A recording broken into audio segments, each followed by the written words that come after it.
So I thought I'd do a little bit of content on something that I really enjoy besides law, and that's cars. So I'm gonna show you a little issue that I'm having with my 2009 Yukon Denali all-wheel drive. So yesterday, we were backing out. This is our family car vehicle. You know, we use it to take the kids everywhere. It's great because it can get beat up.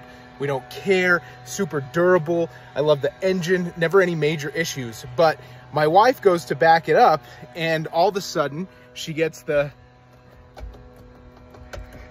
so our shifter kind of lost it lost all of its power, and we're like, okay, what's going on here? So the obvious answer is probably the shifter cable. So if you're looking for the shifter cable, by the way, make sure it's the exact make, year, and model that you have, especially if you have some of these Chevy trucks. There's a bunch of different ones, but so I took apart this over here. There's some parts in the dash where the shifter cable meets. You can kind of see it back here. I didn't have the tools at the time to take this all the way off, so I had to kind of work around this. And I found out that was good.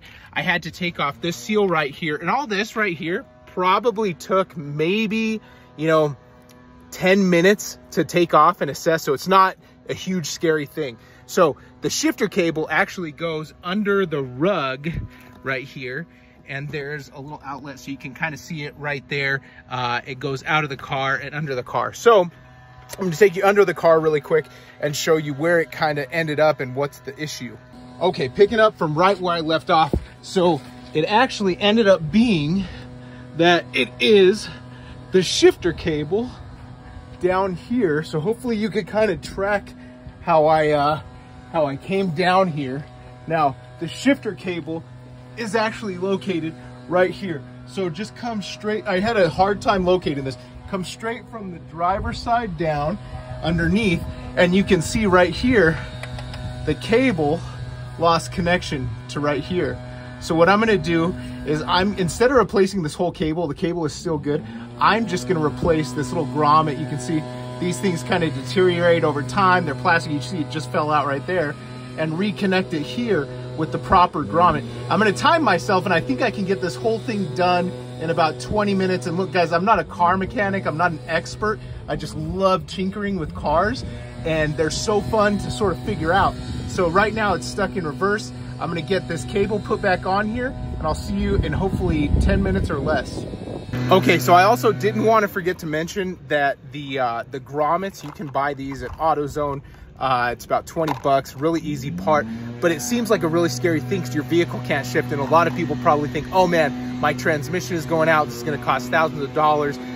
No, actually it's about you know, a $20 fix plus time, and these will last for quite a while. So the important thing is you get the grommets, or you get the bushings, and the Dorman model actually provides for the cable.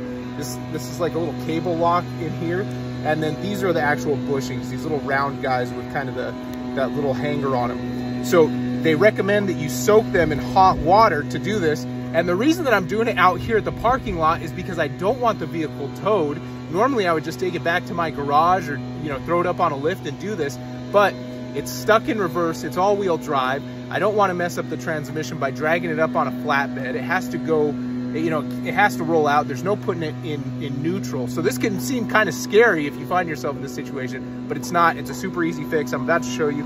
And this is some hot water that I brought out because they recommend that you soak for about, you know, less than 5 minutes, just to get the plastic soft. You soak these in hot water, and then you go ahead and pop it in so that it kind of forms a good little seal around it, and we'll see how that goes. So I'm gonna just soak this in hot water. I won't show that part. It's just literally putting it into some hot water, and we'll be back under the truck in just a minute. All right, so we are back under here. I'm gonna try to set this down as best I can so you guys can see. I just got it out of the water, and I'm gonna go ahead and put this bushing in on this side, and just kind of snap it into place there. Okay, so the bushing is in. Some people I've seen have used like pliers. I actually brought a couple sets of pliers out here with me to see if I would need them. I actually didn't. It was a pretty easy fix, and I'm just kind of taking a look under here to make sure that everything else is okay. It looks like it is. So I'm gonna go ahead and pop this back on, and we'll see if it works. I also brought my water under here with me. Guys, if you get under a vehicle, make sure that you have glasses on, because you will get stuff in your eyes. And also make sure that you're in a good spot. This probably isn't the safest, but I had to do it because it's in the parking lot. And there you can see it's back on. It popped on really easy. It feels like it's gonna pop off a little bit. So I'm gonna pay attention to it. I might look and see if someone else has done something, you know, to kind of hold this on, but seems like it's on there sturdy. I think once the hot water wears off, oh, there you go. You see, just popped off. Let me see. You know, I'm gonna see if somebody else has a fix for this that involves something a little bit more secure.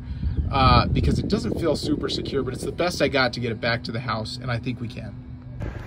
All right, so it's on the road, it's driving, I'm shifting into gears now.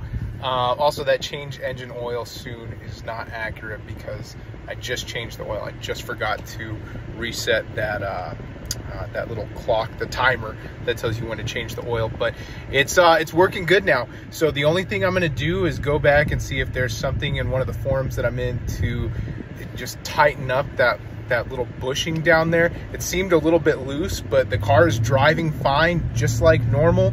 No check engine lights, no issues with the transmission. I'm going to take it through the wash because it looks a little dusty from sitting outside at the park overnight, and that's it. So for 20 bucks, and I think that there's all kinds of different mechanics, but I've definitely seen it to where, you know, a mechanic they know that you think it's a transmission issue, so they're going to charge you a ton of money. Like, we're talking 5 figures potentially, and say it's something that it's not.